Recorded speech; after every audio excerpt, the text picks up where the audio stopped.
Matty, bitterly disappointing afternoon at Silveroid. Where did it all go wrong for your side? Uh, Pretty much that whole kind of second half. I thought the first half was pretty it was pretty even. I thought the first half they had the wind, so they had a bit of kind of territory, and I thought we kind of played well into the wind. Obviously, losing Reddy early is a huge kind of blow for us as well, and obviously has to redrig our back line. So I thought first half, barring a slip, was it was up around kind of one of our better kind of halves, and we kind of left a few kind of chances out there.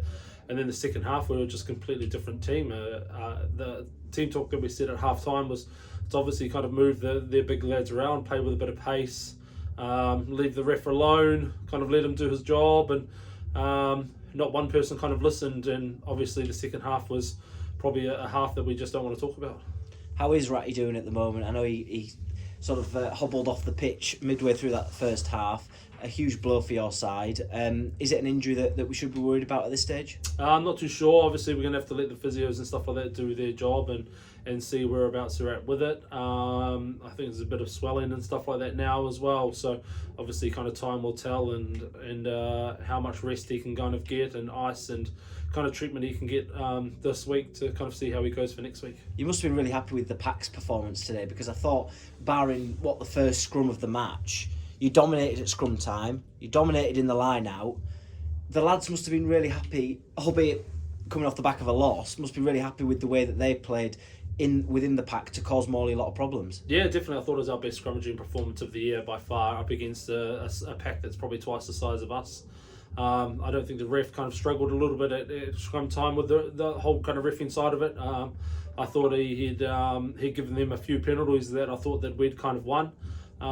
So that was a little bit of a shame, but the lads dug deep, and we obviously kind of fixed it ourselves without kind of obviously the ref doing it, and we came away with some good penalties, and yeah, we used it as a bit of a weapon, which we haven't been able to this kind of season. Well, I guess an added frustration is the fact that you lost Jordan Holloway in that second half to a yellow card, and then you lost Alex Rowley to a red card.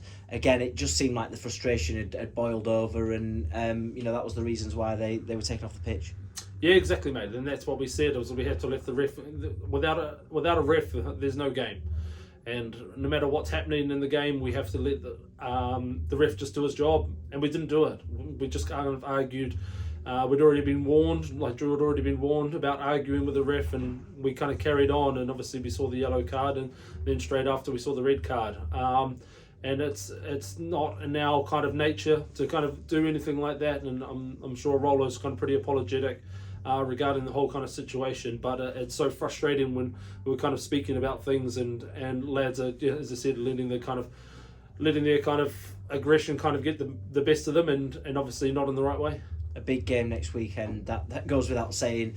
Fourth versus fifth, having dropped down in the Regional 2 North East table. Matty, Bridlington are the visitors to Silveroid. You're going to have to be so much better, aren't you, if you want to pick up a win, but as we always say, that starts on Tuesday. Yeah, exactly. It's up to the lads. It's how they kind of bounce back from this. They've got to do a bit of honesty. And we'll see come Tuesday what mindset the lads are going to show up with. It could be a long week and another kind of long weekend at home, or we could kind of exceed our kind of expectations of where we kind of think we are at this kind of the time of the season. And just finally, it is the final home game of 2023, barring anything in the Yorkshire Cup or Shield. You'll be hoping for quite a big crowd at Silveroid to get behind you in the side. Yeah, last home game's always a family day, so we want to make sure that all the lads can run out with obviously nieces and sons and daughters and uncles and aunties and mums and dads and anything else that they want to kind of walk out onto the pitch with. So we want to make sure that obviously, regardless of who we're kind of playing against, it's a family day, and this is why we kind of play the game for all our kind of family and friends.